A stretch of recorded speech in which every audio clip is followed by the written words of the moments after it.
escucha, avísenme y buscamos. Listo. Entonces, el objeto de la clase de hoy es el tema de los preacuerdos y negociaciones. Y es un tema trascendental porque es a partir de esta figura jurídica que se procesan, que se tramitan un número muy importante de casos en Colombia. Hablemos de qué se trata esto de los preacuerdos y negociaciones. Básicamente es la posibilidad que existe para que, por un lado, la defensa y el procesado y por el otro lado, la fiscalía, alcancen un acuerdo a partir del cual el procesado aceptará su responsabilidad como culpable de un delito y como contraprestación tendrá un tratamiento punitivo favorable. Le darán unas ventajas punitivas en virtud de que acepta cargos. Eso ya lo habíamos visto en la figura de la aceptación de cargos que se presenta, por ejemplo, en la audiencia de imputación. Y por lo tanto, la diferencia entre una y otra estará en el tema del acuerdo. Se tendrá que dar un concurso de voluntades, un acuerdo de voluntades entre la fiscalía y el procesado para que se pueda utilizar esto de los preacuerdos. Mientras que, por ejemplo, con la aceptación de cargos que se da en la audiencia de imputación, no es necesario, porque con que simplemente se acepten los cargos por parte del procesado, se hace acreedor a las rebajas punitivas que se establecen en la ley. Las finalidades que están contempladas en el artículo 348 del Código de Procedimiento Penal son la humanización de la actuación procesal y la pena, la obtención de pronta y cumplida justicia, la activación de la solución de los conflictos sociales, la reparación integral de los conflictos generados con el injusto y la participación del imputado en la resolución de su caso. Sin embargo, a pesar de toda esta retórica que maneja la ley en ese punto, yo creo que la función fundamental de los preacuerdos y negociaciones dentro de nuestro esquema procesal es garantizar la eficiencia del proceso penal. ¿Por qué? Porque está claramente establecido que desde el momento en que se dio la reforma procesal, se pensó en estas figuras como una medida para apalancar la eficiencia del sistema y lograr que el mismo efectivamente sea funcional, evitar la excesiva congestión de casos. Actualmente, de acuerdo con las estadísticas, el 70% de los casos, del 100% de casos que llegan a imputación, el 70% se resuelven a partir de figuras de aceptación de cargos, ya sean unilaterales o ya sean negociadas, como en el tema de los preacuerdos. Esta figura de los preacuerdos nos viene del derecho de los Estados Unidos, en donde la situación es aún más fuerte porque se dice, de acuerdo con las estadísticas, que del 100% de casos que ingresan a la fase jurisdiccional, alrededor del 90 o el 95 se resuelven mediante figuras de aceptación de cargos que allí se denominan guilty pleas y de aceptaciones negociadas que allí se denominan plea bargaining y plea agreements. Bien, les hablaba del trámite y les contaba entonces que tenemos dos momentos fundamentales en el trámite de un preacuerdo. Por un lado, la negociación, en el que por fuera de audiencia, fiscalía, defensa y, como veremos, con la necesaria participación de las víctimas, se da una reunión en la que se mira si se puede lograr un acuerdo frente a cómo se podría dar la aceptación de culpabilidad del procesado y qué beneficios se le podrían otorgar. El uso de los preacuerdos es facultad discrecional de la fiscalía. Esto quiere decir que si la fiscalía quiere, hay preacuerdo, y si la fiscalía no quiere, no hay ninguna posibilidad de obligarla a que suscriba un preacuerdo. Por lo tanto, estas negociaciones no serán algo que necesariamente se debe dar en cualquier proceso penal, sino que por el contrario, son una posibilidad que se puede dar si la fiscalía tiene interés de suscribir un preacuerdo. Si no lo tiene, simplemente nada de esto se presentará. Entonces tenemos por un lado la negociación del preacuerdo y por el otro lado la audiencia de control de legalidad del acuerdo. Aquí, si es una audiencia con todas las formalidades, como todas las que venimos viendo, y allí el juez de conocimiento recibirá el acuerdo que equivale a un escrito de acusación, lo valorará y tomará una decisión frente a su legalidad o ilegalidad. Si el preacuerdo es legal, lo aprobará y por lo tanto a partir de él se dará trámite a una sentencia condenatoria. Y si es ilegal, lo rechazará y se continuará con el trámite ordinario del procedimiento. Hablemos ahora de las modalidades de suscripción del preacuerdo. Los preacuerdos se pueden suscribir buscando dos tipos de ventajas distintas. Unas pueden ser rebajas de pena directamente y otras que en la ley se denominan preacuerdos sobre hechos imputados y sus consecuencias, son preacuerdos sobre los términos de la imputación. No se confundan, en todo caso el objetivo de un preacuerdo para el procesado que lo suscriba será obtener un tratamiento punitivo más benigno y eso usualmente se verá medido en menos pena a imponer. Pero con esta primera modalidad la rebaja será directa, lo que se pactará directamente será una rebaja de pena, mientras en esta segunda modalidad se pactará una modificación en los términos de la imputación que muy posiblemente repercutirá en un mejor tratamiento punitivo, en un tratamiento punitivo más benigno para el procesado. Hablemos de la primera modalidad, la modalidad de rebaja de pena. En esta hay básicamente dos opciones. La primera es que se imponga una rebaja, que la Fiscalía acceda a conceder una rebaja de hasta el 50% de la pena concreta a imponer. Y esa rebaja se dará si el preacuerdo se suscribe en el lapso que, que se presenta entre la formulación de la imputación y hasta la presentación de la acusación, que se ha interpretado como el momento de presentación del escrito de acusación. Si se suscribe un preacuerdo durante esa etapa procesal, durante ese rango de tiempo en el proceso, se podrá pactar una rebaja de hasta el 50% de la pena a imponer. Incluso en esta sentencia que les cito aquí, se contempla la posibilidad de que se suscriban acuerdos incluso antes de la imputación. Sin embargo, la práctica común es que la suscripción de acuerdos inicie con la formulación de imputación. Y el otro momento de las rebajas, que está consagrado en el artículo 352, es la posibilidad de que se rebaje una tercera parte de la pena y esta será la rebaja máxima que se podrá conceder cuando el preacuerdo se suscriba una vez presentada la acusación y hasta el momento en que se ha interrogado el procesado al inicio del juicio oral. Es decir, hasta este momento se pueden suscribir preacuerdos. Una vez interrogado el procesado en la audiencia de juicio oral, ya no habrá lugar a la posibilidad de suscripción de preacuerdos. Esto tiene lógica porque, como les digo, la idea que guía los preacuerdos es la eficiencia y por lo tanto, entre más ha avanzado el proceso, más se han gastado recursos por parte del Estado y por lo tanto se considera que se va a dar menor rebaja punitiva en el caso concreto.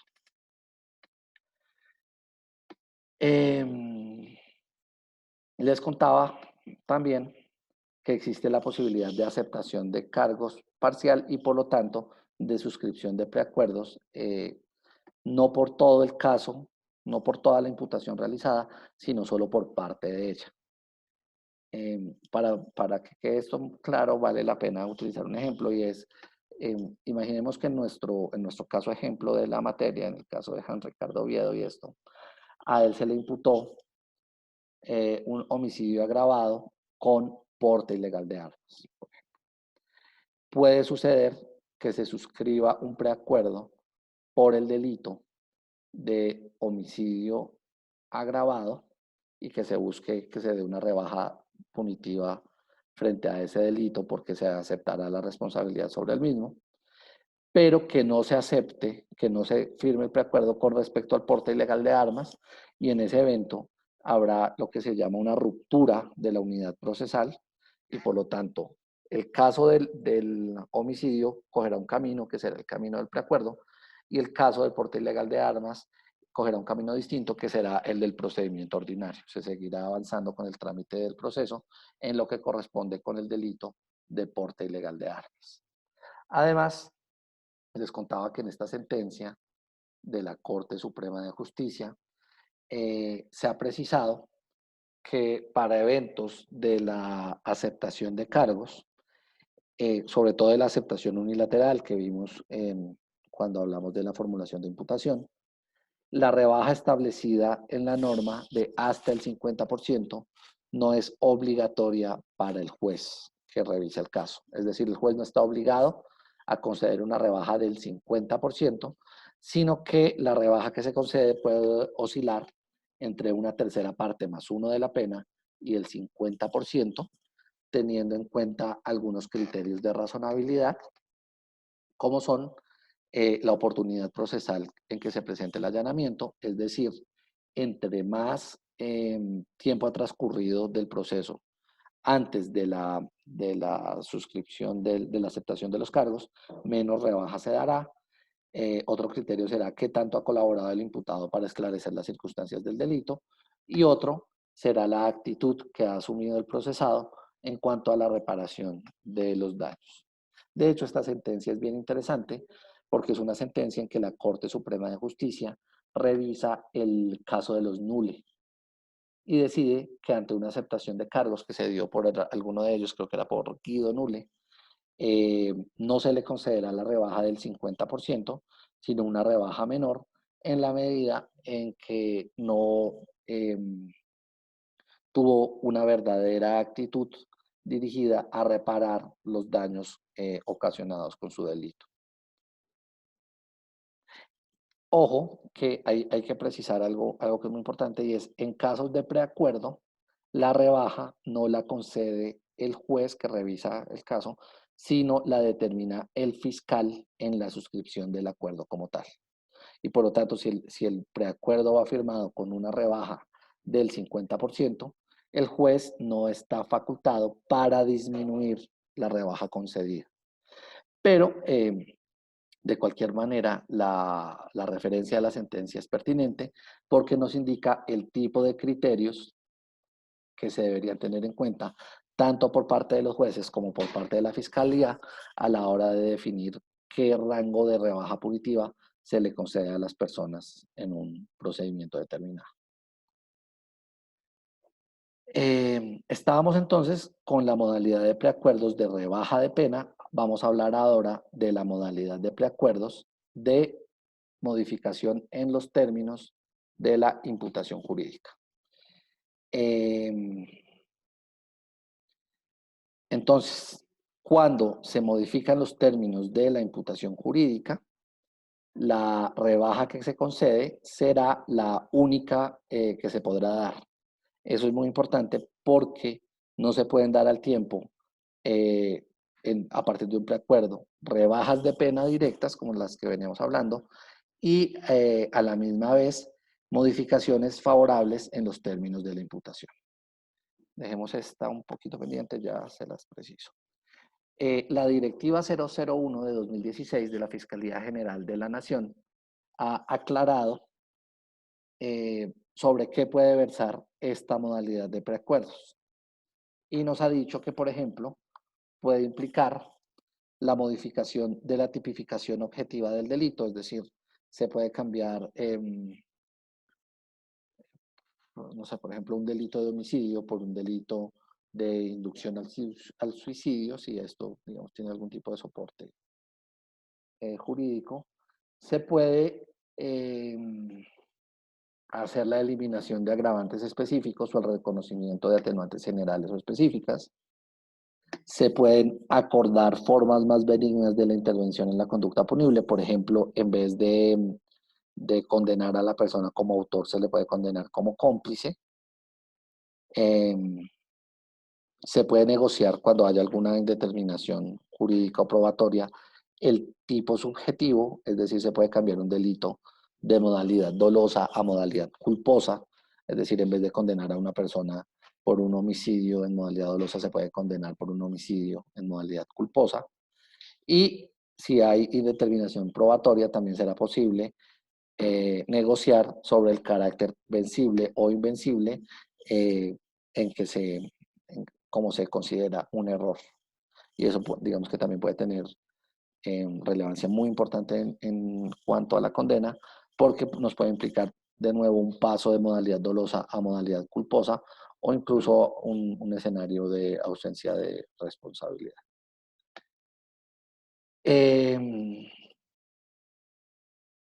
Ahora, hablemos de los requisitos para la validez de aceptaciones de cargos derivadas de preacuerdos.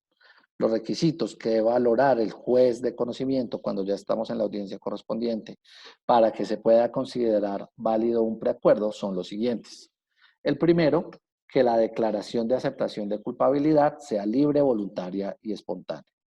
Esto más o menos igual a como sucede con las aceptaciones de cargos unilaterales de las que ya habíamos hablado. Además, el procesado debe estar debidamente informado de las consecuencias de su decisión y asesorado debidamente por su defensor. Si no hay asesoría adecuada de la defensa, el preacuerdo suscrito será ilegal. Adicionalmente, se precisa, como les decía, que los acuerdos que se suscriben sin defensor serán inexistentes y que en el evento en que existan diversos criterios entre el abogado y el procesado con respecto, por ejemplo, a si suscribir o no el preacuerdo o a los términos concretos del preacuerdo mismo, primará el criterio del procesado. En este caso, si hay divergencia entre procesado y defensor, primará el criterio del procesado. Además, otro requisito para la validez de los preacuerdos, y este es muy importante porque no está establecido en el código, sino que es desarrollado por vía jurisprudencial, es que la víctima debe intervenir en la celebración de los preacuerdos entre fiscalía y el imputado. Y por lo tanto, se deben cumplir con unos requisitos básicos, y es que el fiscal debe informarle a la víctima que se va a celebrar un preacuerdo. Ya si la víctima es debidamente informada y decide no asistir o no tiene interés, pues no hay problema, pero se le tiene que necesariamente informar que se va a suscribir un preacuerdo. Y por el otro lado, debe ser oída por el juez encargado de aprobar el preacuerdo, es decir, debe tener la posibilidad de asistir a la audiencia de legalización del preacuerdo para pues que realice las consideraciones pertinentes, si está de acuerdo, si no está de acuerdo, para que se oponga si considera que el preacuerdo es ilegal, etc. Esto además implica que el juez debe velar porque el preacuerdo que se presentó no desconozca o quebrante garantías tanto del imputado o acusado como de las víctimas. Es decir, por lo menos tal y como se establece en estas sentencias, el juez de garantías tendría una obligación y un deber de protección a las víctimas al momento de la evaluación de los preacuerdos. Sin embargo, en esta sentencia, la Corte Suprema de Justicia nos precisa una cosa que es fundamental, y es que las víctimas no tienen el poder de veto sobre los preacuerdos. Y esto significa que a pesar de que no estén de acuerdo, de que consideren que el preacuerdo que se está firmando es injusto, que afecta a sus derechos, esa posición no implica que en virtud de su planteamiento se vaya a rechazar el preacuerdo. El juez lo que hará es una revisión de legalidad, pero así las víctimas no estén de acuerdo. Si el preacuerdo es legal, se procederá a su legalización. Otro. Profe, Sí, dime. entonces, ¿qué caso tendría que la víctima participara entonces? Si se le da esa oportunidad de participación en los preacuerdos y al final no se toma en cuenta su consideración, entonces, ¿para qué se hace ese llamado? Es una muy buena pregunta, Eliana, y es realmente problemático porque, pues, eh, yo creo que no tiene mucho sentido. Es decir, bueno, igual se tiene que llamar porque se podrá tener en cuenta en alguna medida, y si el fiscal tiene alguna sensibilidad, tendrá en cuenta los intereses de las víctimas, pero lo cierto es que al final, como el fiscal es el que controla que se suscriba o no el preacuerdo, pues la participación de las víctimas queda como una cuestión más bien formal, porque no logra determinar de fondo el resultado de la situación.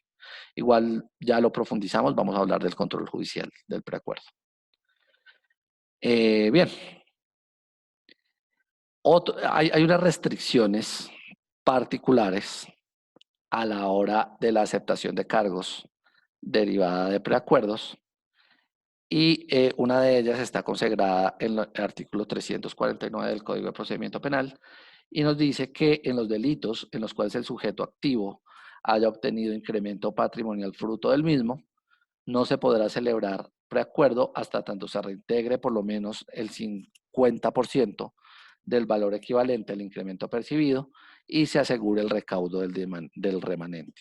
Ha precisado la Corte en este punto que no solo este requisito aplica a casos de delitos contra el patrimonio económico, sino a cualquier otro tipo de delitos que tenga como resultado un incremento patrimonial ilegítimo para el sujeto activo. Y esto es un límite importante para los preacuerdos porque implicará la necesidad de que quien quiera utilizar esta figura eh, pues indemnice a la víctima por lo menos garantizando un 50% del pago y no, realizando efectivamente el 50% del pago y garantizando de alguna manera el pago del otro 50%. El asunto, de todas maneras, también se ha precisado que eso depende de la víctima, eso es un derecho de la víctima y por lo tanto la víctima puede renunciar a su ejercicio. Si la víctima considera que no se hace necesario que se haga ese reintegro por algún motivo determinado, no aplicará el requisito mencionado. Adicionalmente, la Ley 1761 de 2015, en su artículo 5, ha precisado que en casos de feminicidio, la rebaja a conceder en virtud de un preacuerdo solo será de un medio del beneficio. Por lo tanto, en los casos en que la rebaja fuera del 50%, solo se dará el 25%, y en los casos en que fuera una tercera parte, solo se dará una sexta parte de rebaja de pena. Vale precisar además que, como les decía, el escrito mediante el que se presenta el preacuerdo equivale al escrito de acusación y por lo tanto limita las posibilidades de condena. Acuérdense de que hablamos del principio de congruencia y dijimos que en el juicio, por regla general, no se podían variar los términos de acusación en la condena, no se podía condenar por una cosa que no hubiese sido objeto de acusación. Vimos en el momento de la acusación que había algunas excepciones y en el caso de los preacuerdos, la exigencia de la congruencia es aún más estricta porque solo se podrá proferir condena por los delitos y en los términos que se establece en el preacuerdo. El juez no tendrá la facultad de variar el contenido del preacuerdo suscrito. Hablemos ahora del control judicial del preacuerdo. La regla general es la siguiente. El juez solo puede improbar, es decir, rechazar un preacuerdo si se presenta nulidad por vicios del consentimiento o vulneración de garantías fundamentales. Los dos grandes requisitos serán la nulidad por vicios del consentimiento o la vulneración de garantías fundamentales. ¿Qué será esto de los vicios del consentimiento? Que en el momento de la suscripción del preacuerdo, el procesado haya aceptado en virtud de amenazas o en virtud de algún tipo de presión indebida o en virtud de un error en digamos, su conciencia en el momento de la suscripción del preacuerdo o que haya tenido una indebida asesoría al momento de la suscripción del preacuerdo, etc. Todo eso se puede alegar para que se rechace o impruebe un preacuerdo. Las otras razones que se pueden alegar para que se rechace un preacuerdo serán la vulneración de las garantías fundamentales. Y aquí viene toda la gran discusión con respecto al control de legalidad de los preacuerdos, porque la pregunta es, ¿cuáles son las garantías fundamentales que permiten que se proceda a rechazar un preacuerdo? Tenemos claro todos que se puede rechazar un preacuerdo cuando no cumpla con los requisitos legales básicos.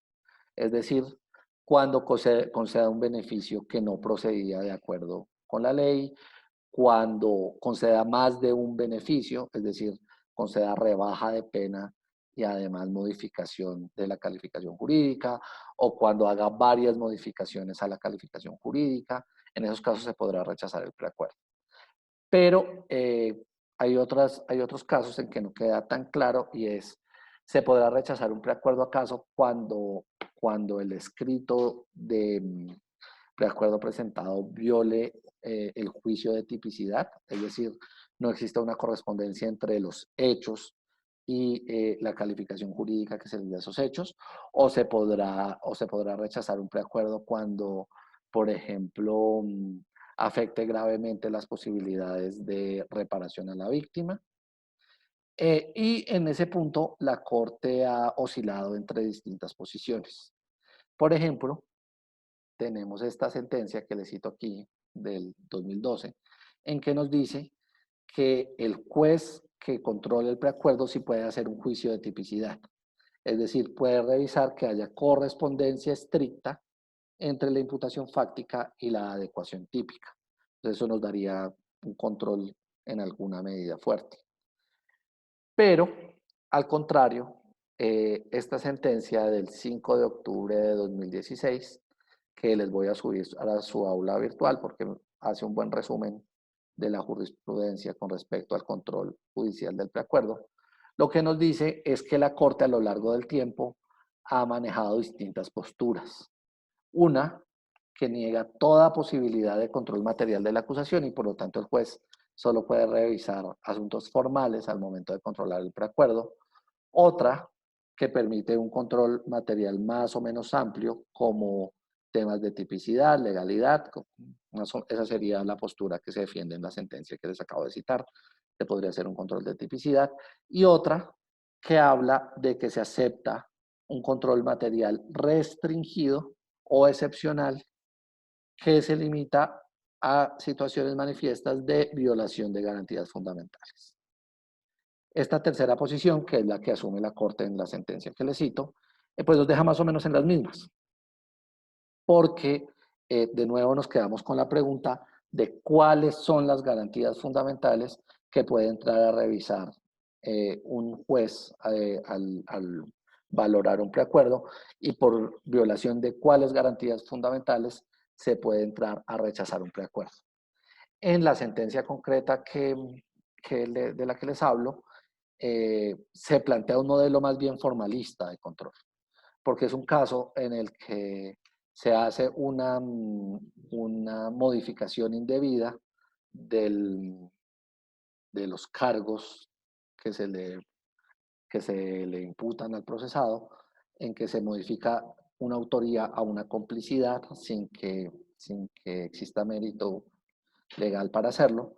Y lo que termina diciendo la Corte al respecto es, el caso es confuso, se podría dar algún tipo de interpretación en que esa modificación fuera válida, por lo tanto esto no es una violación flagrante de garantías fundamentales y por lo tanto el control que se hizo por parte en este caso del tribunal, fue ilegal y por lo tanto se convalida el preacuerdo. El tema al final es interesante porque todavía queda un amplio margen de debate frente a cuál es el alcance del control que tiene el juez al momento de la suscripción del preacuerdo, de la revisión del preacuerdo, y el concepto fundamental que se tiene que llenar de contenido al respecto es el de garantías fundamentales. Me faltó explicarles una cosita adicional aquí atrás, pero me la revisamos porque es muy importante. Un punto clave de este tema de los preacuerdos es que la Fiscalía puede ajustar los delitos imputados a la hora de suscribir un preacuerdo, no como beneficio que se le conceda al procesado, sino como facultad que tiene a la hora de modificar digamos, la imputación general, que se hace por un lado en la audiencia de imputación y por el otro lado en la audiencia de acusación. Pero se debe aclarar qué modificaciones se hacen en virtud de los ajustes generales que tiene facultad de hacer la Fiscalía y qué modificaciones se hacen como concesión de un beneficio. Les explico con un ejemplo porque sé que es un tema un poquito complicado. Recordemos que cuando hablamos de la congruencia entre la imputación y la acusación, dijimos que lo que se termina fijando con la imputación es la dimensión subjetiva, es decir, la persona imputada, y la dimensión fáctica, es decir, los hechos objeto del caso, pero no se fija de manera definitiva ni la calificación jurídica ni los elementos materiales de prueba que se deben tener en cuenta en el caso. Eso quiere decir que la Fiscalía está facultada para modificar en la acusación la calificación jurídica de un caso que hizo previamente en la imputación. Por ejemplo, en el caso de nuestro ejemplo de Juan Ricardo, digamos que la Fiscalía imputó un homicidio agravado, pero él luego consideró que la agravante no era sostenible y por lo tanto acusa por homicidio simple. Eso se puede hacer también con un preacuerdo. Es decir, la Fiscalía piensa, oiga, la agravante no es sostenible y por lo tanto en el preacuerdo partiré de la base, ya no del homicidio agravado, sino del homicidio simple, y a partir de esa imputación del homicidio simple empezaré mi proceso de negociación. Eso quiere decir que entonces se puede hacer la reducción de cargos no como beneficio, sino como facultad discrecional de la Fiscalía, bueno, no discrecional, como facultad de la Fiscalía a la hora de evaluar cuál sería la calificación jurídica que efectivamente le corresponde al caso.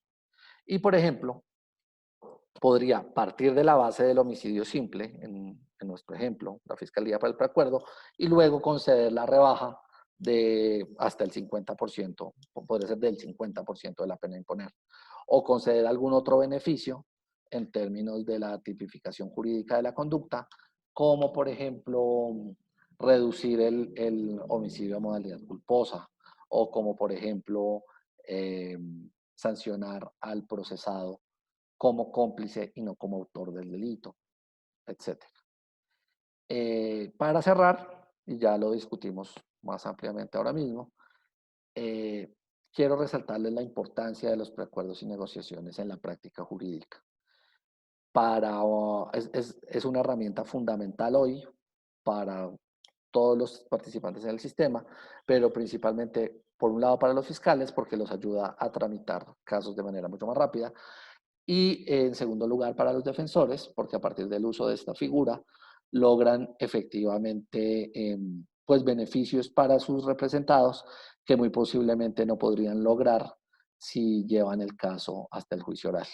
Y por tanto, a la hora de ser un abogado penalista exitoso, como les decía en la clase anterior de principio de oportunidad, ya no basta con conocer bien la ley, con ser un gran argumentador, con ser juicioso a la hora de tramitar los casos, sino que será necesario también tener muy buenas habilidades de negociación, porque será a partir de las relaciones que uno pueda establecer con el fiscal, de confianza, de diálogo, y a partir de la habilidad con que pueda lograr un acuerdo favorable para su representado, que podrá efectivamente lograr el mejor trato posible para su cliente, que es uno de los objetivos fundamentales pues, de cualquier abogado defensor en el sistema. Ya continuamos entonces con la charla correspondiente.